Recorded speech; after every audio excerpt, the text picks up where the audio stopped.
this lovely Wednesday morning. Well, it's morning here. Um, we are in the beautiful Rockies. I am looking at all the fallen leaves of the aspens, and there's a chill in the air. The leaves are just blowing around. It's beautiful. I am in my happy time. I wanted to jump on here and talk about what's going on tomorrow. Because we are already starting to feel a lot of the energy. And if you didn't know, tomorrow is a super full moon in Aries. It is the Hunter's moon. It is a perfect moon for October.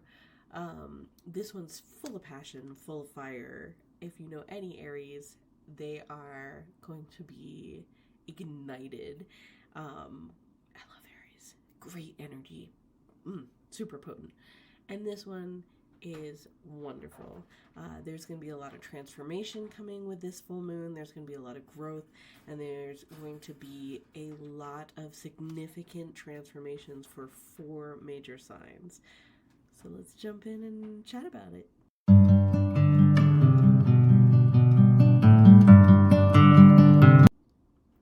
The Aries full moon tomorrow is going to be a super powerful one, like I said. It's going to shine a light on a lot of us and our inner strength. And like I said, turn those challenges and those problems that we've been facing into incredible opportunities that will also shine a light on our strength, because it will show us how strong we actually are. It will affect and influence all of us. We're all going to feel these powerful emotions, these things coming to the surface that we need to, acknowledge. But there are going to be 4 signs that feel this moon the hardest. And I'm so sorry, y'all.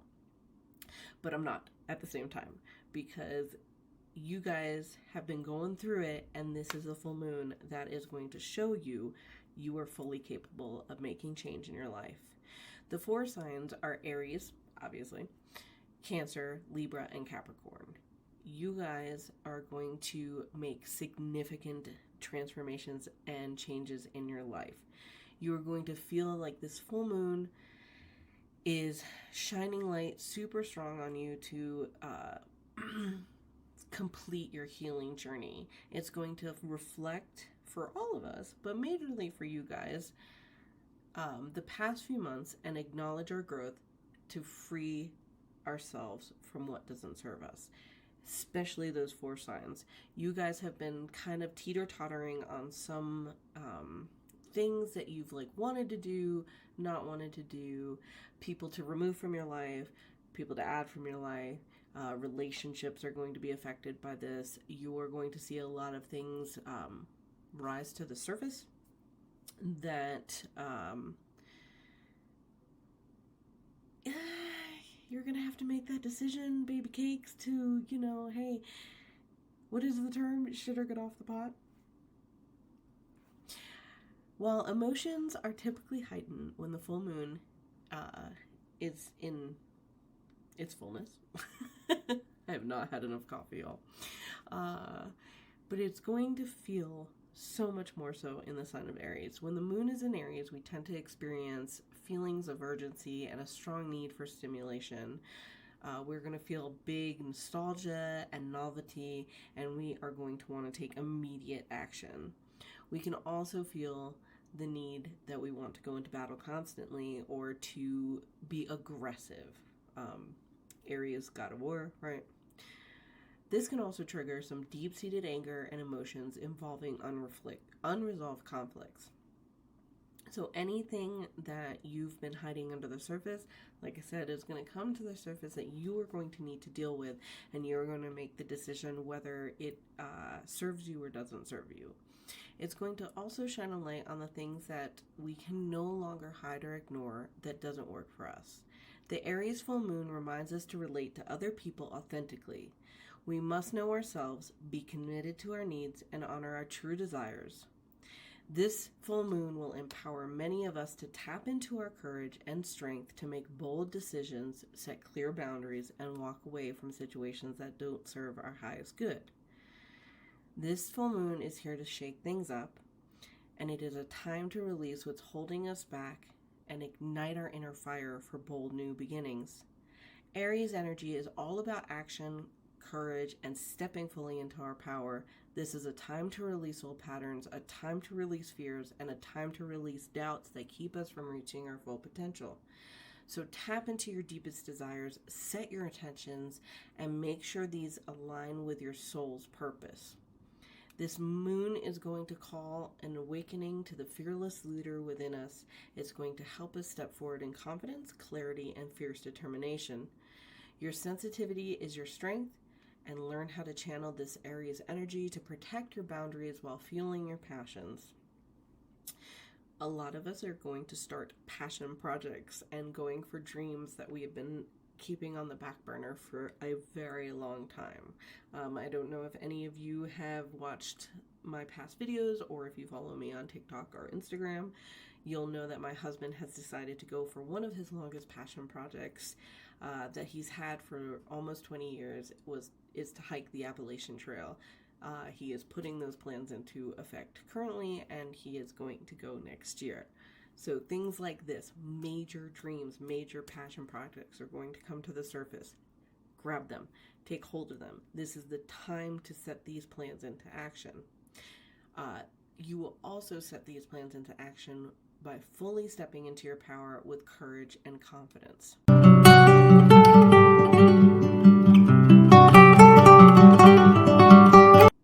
So for this full moon and your full moon ceremony, definitely do the usual cleanse, raise your powers, connect to your higher powers, but also set intentions for showing you the messages of what you need to see in what you need to transform into opportunities. Definitely ask your guides, your ancestors, again, your higher powers, to illuminate the path in front of you and help give you strength and fire influenced by the Aries god of war. So for this full moon's reading, I am going to pull from my Greek Pantheon Oracle. As most of you know, I talk about it a lot. I am an eclectic pagan, but I majorly honor and worship the Hellenistic gods and goddesses. I talked about it actually in my latest podcast. If any of you follow that, it's The Wandering Obscurus. You can get it on, I want to say, iTunes podcast, and I think it's available on some other platforms. Still kind of learning the podcast technology, y'all. Bear with me. If you do want to support me and like my channels, I would love it if you would subscribe to The Wandering Obscurus on Substack. You can do a monthly subscription or a year-long subscription just to, show your support and gain access to my newest program, which is The Wandering Obscurus Coven, where I am going to do exclusive moon ceremonies, spells, and monthly readings, as well as some other things that I am planning. Hello, full moon. So for this full moon, our message is going to be Chiron, woundedness. Okay, so this is perfect, actually, because like I said, a lot of our wounds from our past is going to come to our surface so that we can heal and finally move on. This is showcasing this. This is showing that he is showing his son what pain is and what the pain of the past is, which brought them to where they are. You see how there's light in the background. You see how it's very, very nice and sunny back here, but very dark and painful and sad down here. So do not dive into your pain, but use it to illuminate your strength, your courage, and move forward in your life. Thank you so much, everyone, for joining me. I hope to see you soon. Have a wonderful Wednesday and have a great full moon. Bye.